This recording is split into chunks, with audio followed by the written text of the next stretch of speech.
আজ বানিয়ে ফেললাম ইস্ট ছাড়া হেলদি ভেজ পিৎজা।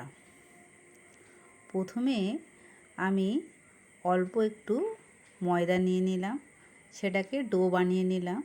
একটু রুটির আকারে বেলে নিয়ে তার মধ্যে একটা স্লাইস চিজ দিয়ে, যেমন আমরা পুর ভরি সেইভাবে পুরোর মতো ভরে তাকে গোল করে নিয়ে আলতো হাতে একটু বেলতে হবে। বেলার পর একটু রুটির আকার হয়ে গেলে একটা কাঁটা চামচ নিয়ে তাকে ছিদ্র করে দিলাম কিছু। গরম প্যানে বসিয়ে দিলাম। একটু রুটির মতো সেঁকা হয়ে গেলে তাকে নামিয়ে ম্যাজিক মশলা ম্যাগি দিয়ে দিলাম। তার ওপরে পিৎজা পাস্তা সস দিয়ে পুরো রুটিটার ওপরে আমি মাখিয়ে দিলাম। মাখানোর পর ওর ওপরে মজরেলা চিজ একটু ছড়িয়ে দিলাম, সুইট কর্ন দিয়ে দিলাম এবং সব রকমের ক্যাপসিকাম ও পেঁয়াজ দিয়ে দিলাম। তার উপরে চিলি ফ্লেক্স ছড়িয়ে দিলাম, আবারও একটুখানি চিজ ছড়িয়ে দিলাম।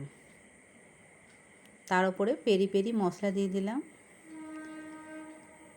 গ্যাসে প্যান বসিয়ে অল্প বাটার দিয়ে আমি লাগিয়ে দিলাম। তার উপরে পিৎজাটাকে আমি আলতো হাতে বসিয়ে দিলাম লো ফ্লেমে। তার ওপর দিয়ে ঢাকা দিয়ে দিলাম। 5 মিনিট পরে আমি সেটিকে নামিয়ে দিলাম। তার উপরে অরিগানো পেপার